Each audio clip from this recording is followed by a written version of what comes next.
तो जैसा कि आप लोग को पता है कि यहाँ पे आप 1 तारीख को जो है केस को लिस्टेड किया गया था। जी हाँ, अभी भी लिस्टेड किया गया है, लेकिन यहाँ पे एक अपडेट है। क्या अपडेट है, चलिए मैं आज की इस वीडियो में बात करूँगा।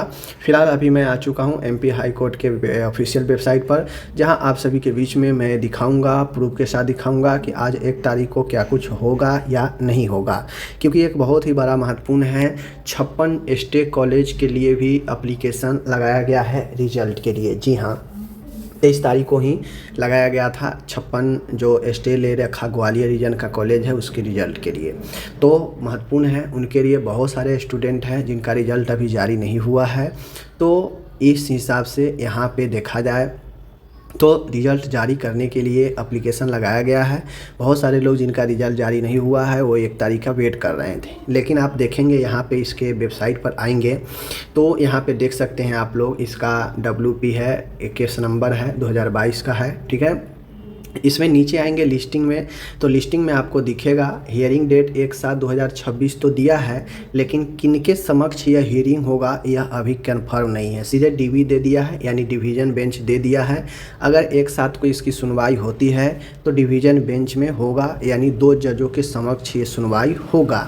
अब ऐसा क्यों हो रहा है, क्योंकि पहले इस केस के जो सुनवाई कर रहे थे वह यहाँ पे जस्टिस आनंद पाठक और BP शर्मा, आनंद पाठक BP शर्मा, ठीक है, सुनवाई कर रहे थे। लेकिन हुआ ये, मैं बता दूं कि अभी जो है 1/7 को हो सकता है इनमें से कोई जज जो है अवेलेबल नहीं होंगे।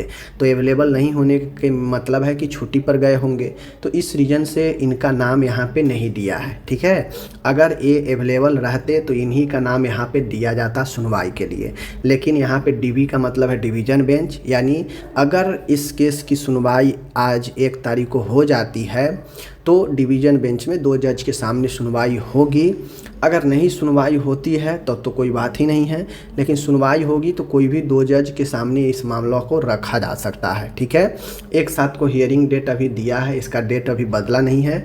सीरियल नंबर भी इसका नहीं मिला है। सीरियल नंबर अगर एक कन्फर्म रहता कि किस बेंच के सामने इसको सुनवाई होना है तब जाके आपको इसका सीरियल नंबर मिलता है। क्योंकि पहले जिस बेंच के सामने सुनवाई हो रहा था जस्टिस आनंद पाठक और BP शर्मा, इनके अवेलेबल न होने के कारण डिवीज़न बेंच में सुनवाई होगी, लेकिन ये कंफर्म नहीं है कि किस नंबर पर है। ठीक है, तो संभवतः आज 1 जुलाई को मुश्किल लग रहा है कि इस पर कुछ ऑर्डर आए, कुछ इस पर सुनवाई हो, क्योंकि जो लगातार केस पर सुनते रहते हैं, अगर वो जज अगर अवेलेबल नहीं रहते हैं तो जो करेंटली सुनवाई करते हैं बेंच, वो सीधा ये कह देते हैं कि इस मामला को जो सुन रहे हैं उनके आने के बाद इसे लिस्ट किया जाए। ठीक है, तो संभवतः आज अगर नहीं मिला ऑर्डर तो अब ये जितने दिन के छुट्टी पर या जितने दिन तक अवेलेबल नहीं होंगे, जैसे ही अवेलेबल हो जाएंगे तो तुरंत इसकी सुनवाई की जाएगी और लिस्ट किया जाएगा। ठीक है, तो फिलहाल आज 1 जुलाई सस्पिशन में है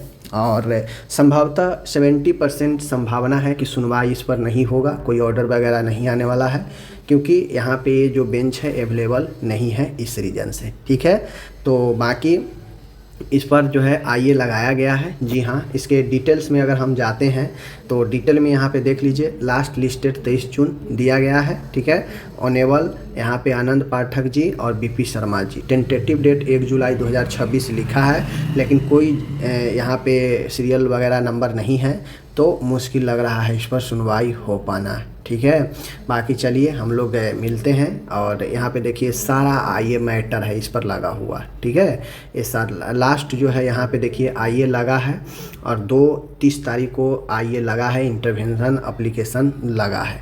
ठीक है, बाकी चलिए हम लोग मिलते हैं नेक्स्ट वीडियो के साथ। और आपको कुछ कहना है तो कमेंट ज़रूर कर सकते हैं। अगर कुछ अपडेट आता है, ऑर्डर आता है तो मैं बताऊँगा, लेकिन ऑर्डर नहीं आता है तो फिर आप लोग समझ लीजिए, नहीं कुछ बताता हूँ तो समझ लीजिए 1 जुलाई को कुछ नहीं हुआ। ओके, धन्यवाद।